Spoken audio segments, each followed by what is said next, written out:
तो यहाँ पर अब यशोदा मैया डांट लगा रही है। अब वो जब डांट रही है, भगवान उससे पहले ही घर से बाहर आकर खड़े हो गए। भगवान को लगा कोई तो स्वागत करने के लिए बाहर होना चाहिए। अब बस यही गलती भगवान ने कर दी। अब क्योंकि भगवान घर से बाहर है, तो गोपियों ने घर से बाहर निकलने से पहले ही एक योजना बना ली। अब ये घर से बाहर निकल रही है, तो जो भी बोलेंगे सब स्क्रिप्टेड काम चल रहा है, पूरी प्लानिंग की गई है। तुझे इतना बोलना है, तुझे इतना बोलना है, तू बीच में ये बोलना, सब स्क्रिप्टेड है।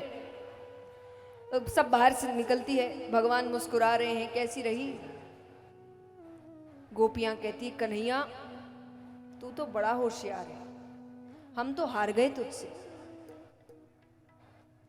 दूसरी कहती है, अरे हम क्या, पूरा ब्रज ही कन्हैया से हारा हुआ है, सब पढ़ाया लिखाया है। हाँ, पहले भगवान को चढ़ा रहे हैं। तो वो कहे कौन ही जीत सकता है कन्हैया से। पीछे से एक और कहती है, अरे वो प्रभावती ताई वाली बात बताना। अच्छा, पहले तो प्रभावती ताई कौन है? जैसे हर परिवार में या हर मोहल्ले में एक ना एक ऐसे अंकल आंटी होते हैं जिनसे बच्चे बहुत डरते हैं। हर घर परिवार में एक ना एक होगा जिनके नाम से बच्चों को खाना खिलाया जाता है, दूध पिलाया जाता है, जिनसे बच्चे बहुत। तो ब्रज में थी प्रभावती ताई, बच्चे बहुत डरते थे। इतना डर कि अगर एक रास्ते से दोनों आ रहे हैं तो भले ही बच्चों ने कोई गलती नहीं करी है, पर बच्चे अपना रास्ता बदल ले, वो सामने ना पड़े कि बस पता नहीं है किस बात पे डांट दे। तो ये प्रभावती ताई की बात हो रही है। तो गोपी ने कहा कि अरे प्रभावती ताई वाली बात बताना। दूसरी कहती अरे छोड़ना। अरे बता बता। कन्हैया ने कहा अरे बताओ बताओ, डरो मत। बोले कुछ नहीं, वो कल कह रही थी कि कन्हैया सिर्फ तुम्हारे यहाँ ही चोरी करता है, मेरे यहाँ तो नहीं आता, तुम लोगों ने छूट दे रखी है, तुमसे तो डरता है, तुमने तो सर पे चढ़ा के रखा है, मुझसे तो डरता है।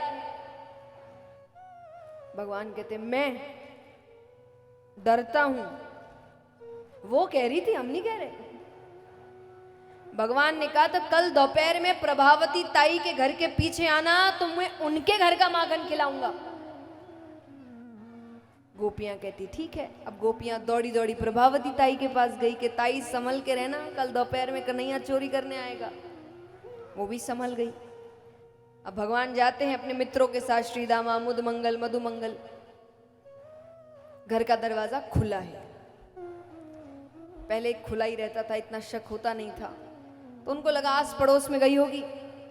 भगवान अंदर चले गए, माखन के कमरे में गए तो माखन छीके पर रखा है।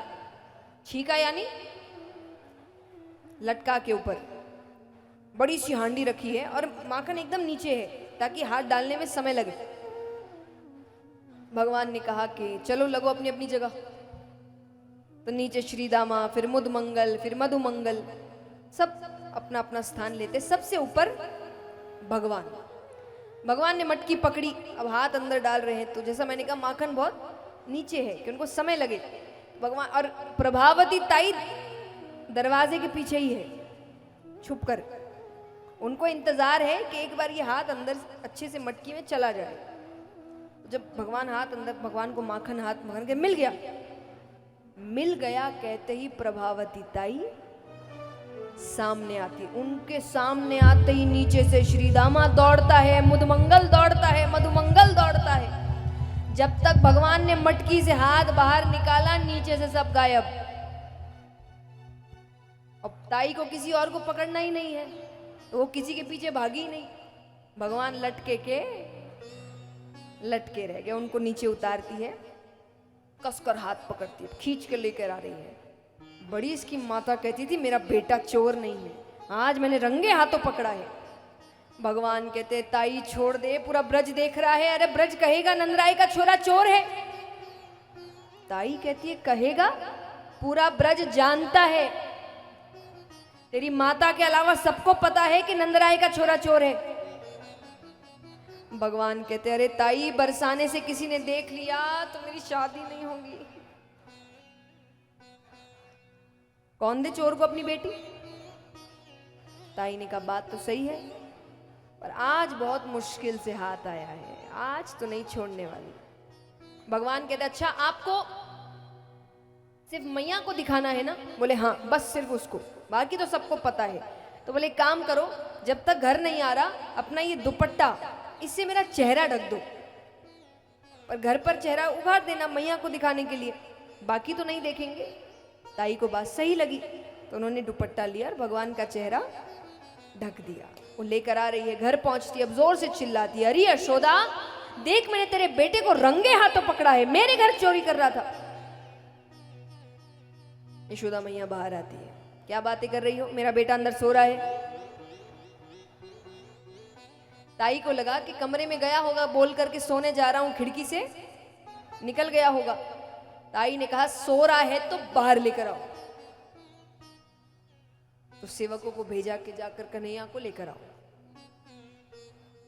1 मिनट 2 मिनट, ताई बोलने ही वाली है कि देखा, इतने में से कमरे में से भगवान आंखें में, हाँ मैया, इसे कितनी गहरी नींद से उठा दिया।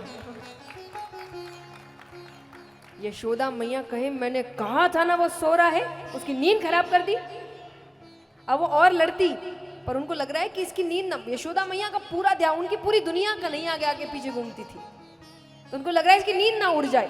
तो तुरंत भगवान को लेकर वापस कमरे में चली गई कि फिर सुला देती हूँ। प्रभावती ताई के मुख से शब्द नहीं निकल रहे। क्यों? इसीलिए नहीं कि कन्हैया सामने है, वो ठीक है, यहां कौन है? क्योंकि यहां से भी कोई गायब नहीं हुआ है अभी तक। तो उन्होंने बहुत डर के मारे वो पल्ला उठाया, वो दृश्य देखते ही वो बेहोश हो गई। दुपट्टे के अंदर प्रभावती ताई के ससुर जी। बोलिए कृष्ण कन्हैया लाल की।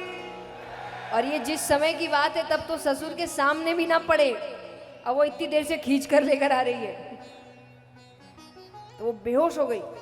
और इस घटना के बाद, जैसा मैंने आपको बताया था कि अगर प्रभावती ताई किसी रास्ते से आ रही है और बच्चे आ रहे, बच्चे अपना रास्ता बदल ले, तो अब अगर किसी रास्ते से प्रभावती ताई और कन्हैया आ रहे हैं तो प्रभावती ताई अपना रास्ता बदल ले, पर वो कन्हैया के सामने ना पड़े। तो ये है हमारे कृष्ण।